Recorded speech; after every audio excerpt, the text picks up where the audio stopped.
समर्थ स्वामी कृपा ज्योतिष मध्ये मी भास्कराचार्य मंजुषा जोशी आपलं हार्दिक स्वागत करते।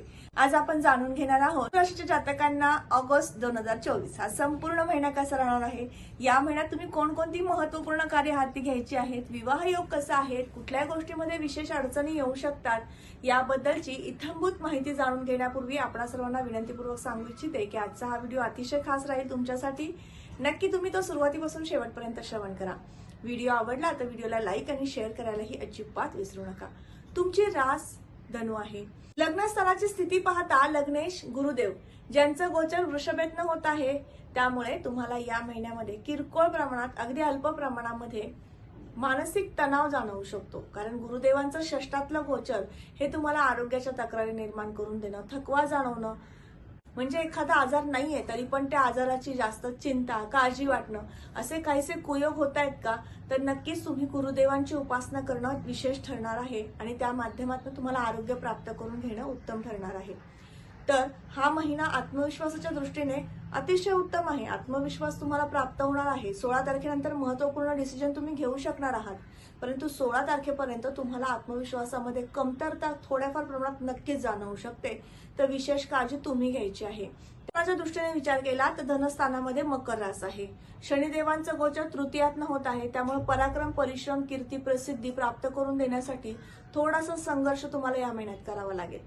त्याचबरोबर तुम्हाला कुठल्याही प्रकारचं मानसिक सौख्य प्राप्त करून घेण्यासाठी तुमची धडपड राहणार आहे। कुटुंबामध्ये एकमत निर्माण व्हावं, एकमेकांची साथ सोबत लाभावी, यासाठी तुम्ही जास्त विशेष प्रयत्न करणार आहात। म्हणजेच हा महिना कुटुंबाच्या सौख्याच्या दृष्टीने सुद्धा मध्यम स्थिती दर्शवतो। विशेष उपायांकडे लक्ष देणं आवश्यक आहे। कुठले करायचे ते मी व्हिडिओच्या शेवटी तुम्हाला सांगणार आहे।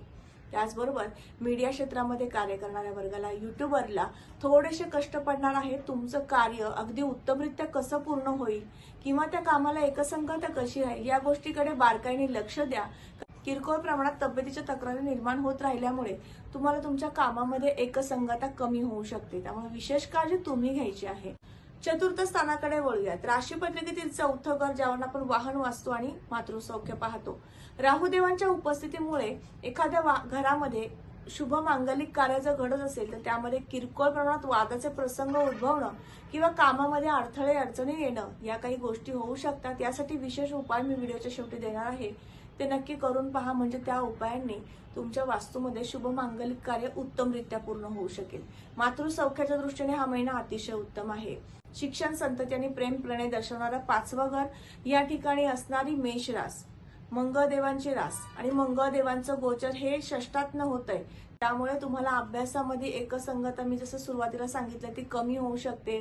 तब्येतीच्या तक्रारी किरकोळ प्रमाणात जाणवू शकतात, पण हे कुयोग तुम्हाला या महिन्याच्या 22 तारखेपर्यंत जाणवू शकतात। तिथून पुढे तुम्हाला तक्रारी कमी झालेल्या नक्कीच दिसून येतील। मेडिकल क्षेत्रात नोकरी करणारा वर्ग, त्याचबरोबर शिक्षण घेणारा वर्ग यांच्यासाठी अतिशय उत्तम कालावधी आहे। तुम्ही जर डॉक्टर, नर्स असाल तर तुमच्यासाठी उत्तम संधीचा काळ किंवा तुमचं कार्य हे प्रकर्षाने समोरच्याला दिसणं आणि त्या माध्यमातून गुणगौरव प्राप्त होणं, असे शुभ संकेत सुद्धा या महिन्यात आहेत। लॉ संदर्भातील शिक्षण घेणारा वर्ग यांच्यासाठी सुद्धा हा महिना अतिशय उत्तम आहे, लाभदायकच आहे। पंचम स्थानावरनं प्रेम प्रणय पाहिला जातो। या ठिकाणी असणारी मेष रास, मंगळदेवांची रास आणि मंगळदेवांचं गोचर षष्ठातनं होतंय, त्यामुळे त्या माध्यमातून तुम्हाला येणारा फक्त मानसिक त्रासच राहू शकेल।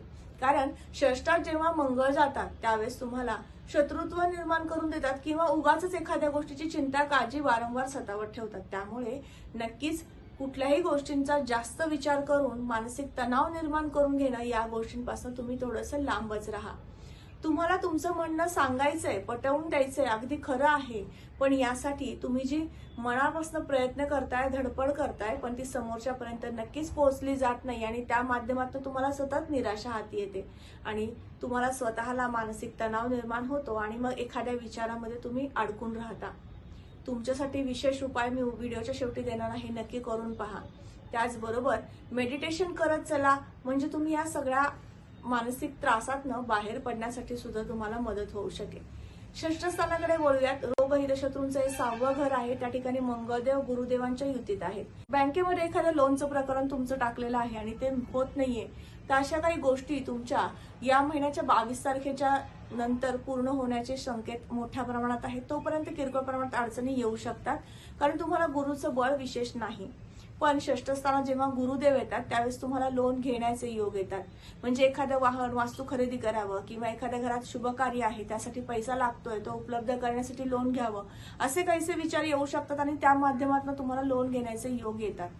किंवा एखाद्या कार्यासाठी तुम्हाला खर्च केलेला आहे तो खर्च तर तुम्हाला रिटर्न करायचा आहे, अर्थात कर्जातनं बाहेर पडायचंय म्हणून सुद्धा कर्ज घेण्याचे पुन्हा योग येतात. म्हणजेच कर्जाची साखळी निर्माण करून देण्यासाठी षष्ठातले गुरुदेव प्रवृत्त करत असतात. म्हणून विशेष काळजी घ्यायची आणि गुरुदेवांची उपासना करत राहायची. विवाह इच्छुक वधूवरांसाठी हा संपूर्ण महिना मध्यम स्थिती दर्शवतो. याचं कारण म्हणजे तुम्हाला 6वा गुरु सुरू आहे. 6व्या गुरुमध्ये विवाहाचं कार्य थोडंसं अडचणीने पूर्ण होतं किंवा कार्यामध्ये अडथळे येत असतात. तर घाबरून न जाता काही उपासना सुचवणार आहे त्या करा, म्हणजे तुमचं विवाहाचं कार्य नक्कीच सिद्धीत जाऊ शकेल. त्याबरोबर वैवाहिक सौख्याच्या दृष्टीने सुद्धा हा महिना मध्यम स्थिती दर्शवतो. अर्थात विवाह योग आपण आपल्या जन्मलग्न कुंडलीप्रमाणे पाहत असतो. राशी पत्रिकेप्रमाणे गुरुचं बळ आहे का एवढीच माहिती मिळू शकते. तर त्या माध्यमातून तुम्हाला 6वा गुरु चालू आहे. 6व्या गुरुमध्ये विवाहाच्या कार्य संथ गतीने होतं किंवा कार्यामध्ये अडचणी येतात.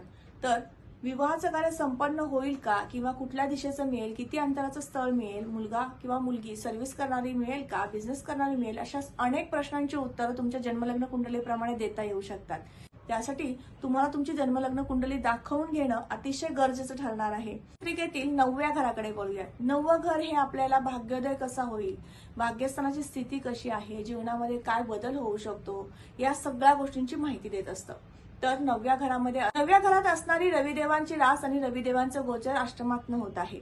16 ऑगस्ट नंतर तुमच्या भाग्योदय होणं किंवा शुभ संकेत तुम्हाला वारंवार प्राप्त होणं असे शुभ संकेत आहेत. 16 तारखेपर्यंत मात्र कामामधील अस्थिरता किंवा कामाची गती कमी होणं, नोकरीमध्ये अडचणी निर्माण होणं असे काहीसे कुयोग नक्कीच येऊ शकतात. विशेष काळजी घ्या. त्यासाठी उपासना देणार आहे, ती उपासना तुम्ही नक्की करा. तुमच्या कार्यक्षेत्रामध्ये तुमच्या कामाच्या ठिकाणी तुम्ही एकाग्रतेने कसं काम करू शकाल किंवा किती तुम्ही योग्य पद्धतीने तुमच्या कामाला न्याय देऊ शकाल, या 2 गोष्टींकडे जर लक्ष दिलं तर नक्कीच तुम्हाला हा संमिश्र महिना सुद्धा उत्तम जाऊ शकतो.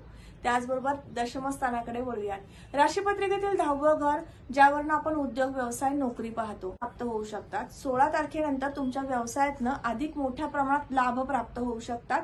म्हणजे 16 तारखेपर्यंत मध्यम स्थिती आहे. जो व्यावसायिक वर्ग, कागद, कापड, सोने चांदीचे व्यापारी आहेत, अशा वर्गाला हा संपूर्ण महिना उत्तम आहे. लोखंडा संदर्भातील व्यापारी वर्ग, कन्स्ट्रक्शन, बिल्डिंग मटेरियल या संदर्भातील व्यावसायिक वर्ग, हार्डवेअर संदर्भातील दुकानदारी करणारा वर्ग, या सगळ्यांसाठी हा संमिश्र महिना म्हणता येईल. या महिन्यामध्ये थोडंसं तुम्हाला कामातनं लाभ कमी प्रमाणात प्राप्त होऊ शकतो. मोठ्या प्रमाणातील कुयोग नाहीत, पण लाभाची संधी वारंवार जी तुम्हाला येत असते ती तुम्हाला या महिन्यात प्रकर्षाने कमी प्रमाणात जाणवू शकते. त्याचबरोबर मेडिकल क्षेत्रात जे नोकरी करतायत, अर्थात डॉक्टर आहात तुम्ही, तर तुमच्यासाठी अतिशय उत्तम कालावधी आहे. तुमच्या कामामध्ये तुम्हाला प्रावीण्य मिळणं, त्यातनं नावलौकिक प्राप्त करून देणं असे उत्तम ग्रहस्थिती आहे. त्याचबरोबर लाभस्थानाकडे वळूयात. तुम्हाला एखाद्या ठिकाणी इन्व्हेस्टमेंट करायची आहे तर त्यासाठी तुम्हाला हा महिना उत्तम आहे किंवा लाभ प्राप्त करून देणारा आहे. खर्चाच्या दृष्टीने विचार केला तर या महिन्यामध्ये मध्यम स्थितीमध्ये खर्च होऊ शकतो. तुम्हाला स्वतःसाठी काहीतरी खरेदी करावं किंवा आपल्याला स्वतःसाठी काहीतरी घ्यावं अशी इच्छा प्रकर्षाने जाणवू शकते आणि त्या माध्यमातून तुमच्याकडनं खर्च होऊ शकतो. म्हणजे सकारात्मक खर्च सुद्धा या महिन्यात होऊ शकतो. तुम्हाला आनंद प्राप्त करून देणारा खर्च या महिन्यात नक्कीच होऊ शकतो. त्याबरोबरच उपासनेकडे वळूयात. उपासनेची जोड दिली तर नक्कीच तुम्हाला हा संपूर्ण महिना जो संमिश्र आणि अशुभ प्रमाणात जाणार आहे तर त्याची तीव्रता कमी होऊ शकते. मग ती उपासना कोणती करायची आहे तर लग्नस्थानाची स्थिती म्हणजेच गुरुदेव तुमच्या षष्ठातनं गोचर करतायत, म्हणजे 6वा गुरु तुम्हाला चालू आहे, तर गुरुदेवांची उपासना करा. दररोज तुम्ही दत्त मंदिरात दर्शनाला जाऊ शकत असाल तर नक्की जा. नसेल शक्य तर दिगंबरा श्रीपाद वल्लभ दिगंबरा हा दत्त महाराजांचा जप करा. स्वामी समर्थांचं नामस्मरण केलं तरी सुद्धा चालेल. या माध्यमातून तुम्हाला स्थैर्यता प्राप्त होईल, स्थिरता प्राप्त होईल. कुठल्याही विचारातनं तुम्ही बाहेर पडण्यासाठी मदत सुद्धा होणार आहे. मेडिटेशन करा. या माध्यमातून सुद्धा तुम्हाला स्वतःला मानसिक स्वास्थ्य प्राप्त होऊ शकतं. अनेक विचाराने तुम्हाला भेडसावून टाकणारे राहू महाराज यांना तुम्हाला थोडंसं नियंत्रित करायचं आहे आणि प्रेम प्रणया संदर्भातील सौख्य प्राप्त करून घ्यायचं आहे. तर नक्कीच तुम्ही या संपूर्ण महिनाभर दत्त महाराजांची उपासना करणं लाभदायक ठरणार आहे. सूर्याला अर्घ्य देत चला, म्हणजे तुमचं आरोग्य उत्तम राहील. तुम्हाला थोडीशी जी एन्झायटी जाणवणार आहे त्या तक्रारी सुद्धा कमी होऊ शकतील. तर आज आपण संपूर्ण ऑगस्ट महिना धनुराशीच्या जातकांना कसा राहणार आहे याची माहिती घेतली. तर हा महत्वपूर्ण व्हिडिओ तुम्हाला कसा वाटला नक्की मला कमेंट करून सांगा. कमेंटमध्ये श्री स्वामी समर्थ लिहिण्यास अजिबात विसरू नका. तुम्ही आपल्या चॅनलवर नवीन आहात, नक्की चॅनलला भेट द्या. यावर अनेक व्हिडिओज अपलोड आहेत, तुम्ही समजून घ्या, तुमच्या नातेवाईक मित्रमंडळींपर्यंत पोहोचवा. पुन्हा भेटूयात. तोपर्यंत तुमच्या दैनंदिन जीवनशैली व्यतीत करताना काही अडचणी आहेत, समस्या आहेत ज्यातून तुम्ही जाताय, मार्गदर्शनाची आवश्यकता वाटते, नक्की मला संपर्क करा. माझा नंबर मी या व्हिडिओच्या डिस्क्रिप्शन बॉक्समध्ये तसंच स्क्रीनवर सुद्धा शेअर करत आहे. पुन्हा भेटूयात अशीच महत्वपूर्ण माहिती घेऊन. तोपर्यंत मी आपली रजा घेते. श्री स्वामी समर्थ. जय जय स्वामी समर्थ. रामकृष्ण हरी.